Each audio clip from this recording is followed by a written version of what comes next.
Hello friends, welcome to my YouTube channel. Myself Sanjay Kumar Behra or a Papu sir. First I want to wish good morning to all loving and dear friends. Today I am going to discuss the novel nature in class IX. ଯାହାକି ରହିବ part 2 ଏହା ପୂର୍ବରୁ part 1 ମଧ୍ୟ ପଢ଼ି ସାରିଛି ମୋ ଡେସ୍କ୍ରିପ୍ସନ link ଅଛି ଲିଙ୍କକୁ ଚାଲନ୍ତୁ ନିଶ୍ଚିତ ଦେଖିବା ସୁଯୋଗ ନିଅନ୍ତୁ ଡେରି ନକରି ଆରମ୍ଭ କରିଦେବା ଆଜିର ପାର୍ଟ 2 ଯାହାକି ରହିବ the noble nature in class 9 MCQ questions first question କ'ଣ ଦେଖନ୍ତୁ ପିଲେ The man cannot be better if he grows like a dash. तो मनुष्य बढ़े नहीं केमिति ना ग्रोज लाइक ए कहा परी तो मनुष्य कहा परी बढ़े नहीं ऑप्शन ए अच्छी डेमन देन ऑप्शन बी अच्छी leader option C tree then option D animal एटी जेहेतु अकॉर्डिंग टू पोएट अनुसार द नोबेल नेचर अनुसार ये कौन हम ना ऑप्शन सी हम सठिक उत्तर जहाँकि रहा आपंकर ट्री एन ऑक tree keep standing for days ये ऑक ट्रीटा केते वर्ष स्टैंडिंग कर छिड़ा होई अकॉर्डिंग टू पोएट अनुसार 10 years 10 वर्ष 5 years 7 years 300 years right answer रहिबा आपनकर 300 years जाके ऑप्शन नंबर डी है सठिक उत्तर परवर्ती क्वेश्चन को जिबा सिंपलाइज एटी 300 years कहिले कोन बुझिबा तो ऑप्शन ए देखिबा कोन अछि नाम पाक चारटी ऑप्शन अछि ऑप्शन ए भीतर अछि very short period very long life कथा बुझिबा ना वेरी इवेंटफुल लाइफ कथा बुझिबा ना एवरेज लाइफ कथा बुझिबा according to poet the noble nature अनुसार एटी 300 years कहले हम कोन बुझिबा वेरी लॉन्ग लाइफ रो कथा बुझिबा बाकी हम कहबा अधिक दिनर जीवन कथा हम टिके आलोचना करिबा ए प्रोग्लेड oak tree at last falls like a death सेसर ऑक ट्रीटा आपनकर किभली रही थाए पीस ऑफ वुड अवस्था रे ना लॉग अवस्था रे ना ट्रंक ना आपनकर डेड पर्सन राइट आंसर रहिबा आपनकर लॉग ऑप्शन बी है सठिक उत्तर जाके रहिबा आपनकर लॉग अनुसार पड़ी रही थाए नेक्स्ट जीवा number 5 compare to long living oak अर्थात लॉन्ग लिविंग लॉग बा short liver is a death जदि हमें ऑक को कहिबा long living at short living हमें काहा को कहिबा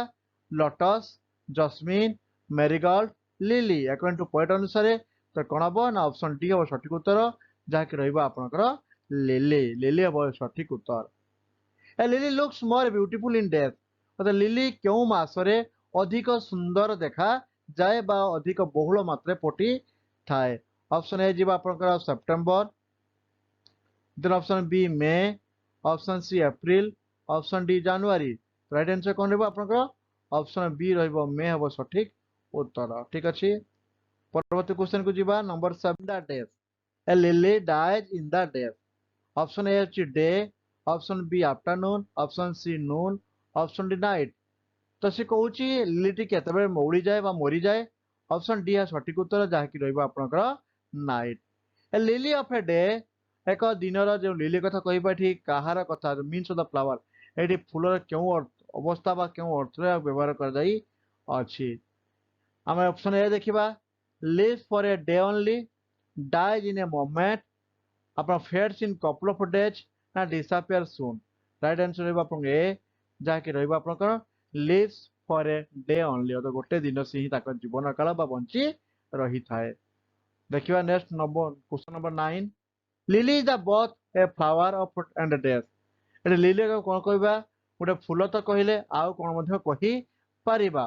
ऑप्शन ए स्टीम कहि परिबा ना पेटल कहि परिबा ना प्लांट कहि परिबा ना ट्विग कहि परिबा राइट आंसर रहबो आपन ऑप्शन नंबर सी रो सठिक उत्तर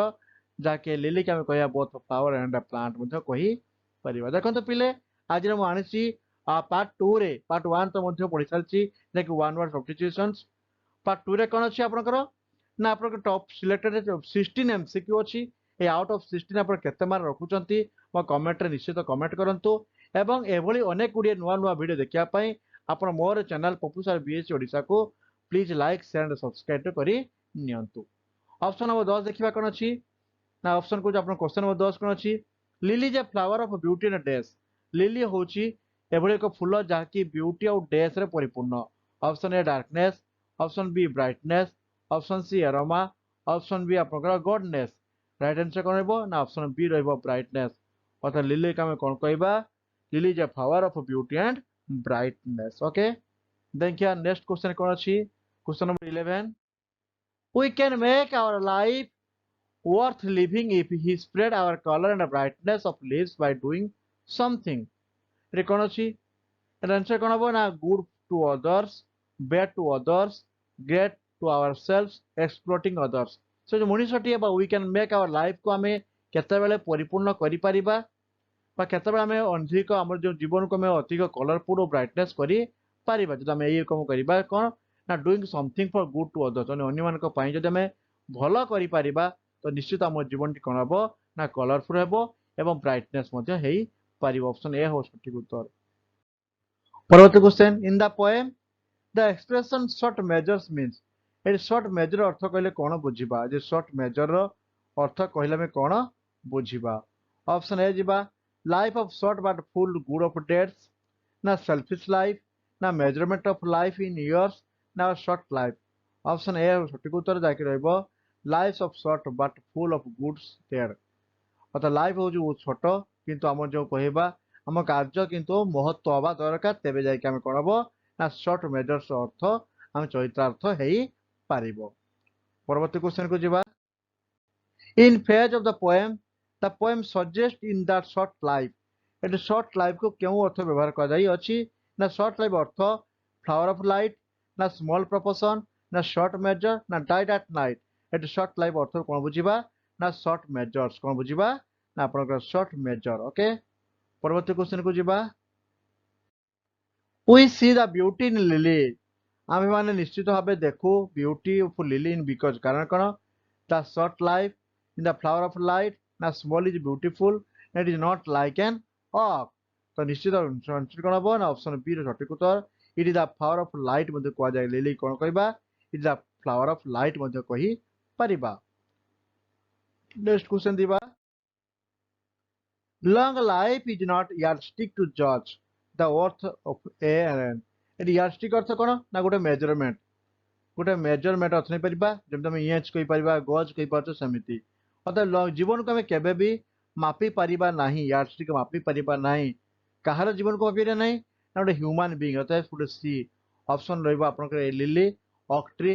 human being D nature right answer D अर्थात मनुष्य जीवन को केबे आम कौन मेजरमेंट टूल ले मापी पारिबा नाही the novel nature is written by novel जो कहाँ द्वारा लिखा जाए अलेक्जेंडर पॉपे ना सर हेनरी वॉटन ना बिन जॉनसन ना गिलार्ड गोड राइट आंसर रही कौन आपंकर option B C right answer जहाँकि बेन जॉनसन यह सठिक उत्तर ये थिला आपनका बछा बछा 16 MCQ टॉप सिलेक्टेड जहाँकि नोवेल नेचर पार्ट 2 या पर मु पार्ट 3 निकली आसबि विदाय दिंतु जदि भल लगी था हृदय सहकार गोटे लाइक करंतु आपन सांग को शेयर करंतु और जदि भल लगुच तो मो चैनल को सब्सक्राइब करंतु जय जगन्नाथ जय जगन्नाथ जय Jagannath thank you for your watching.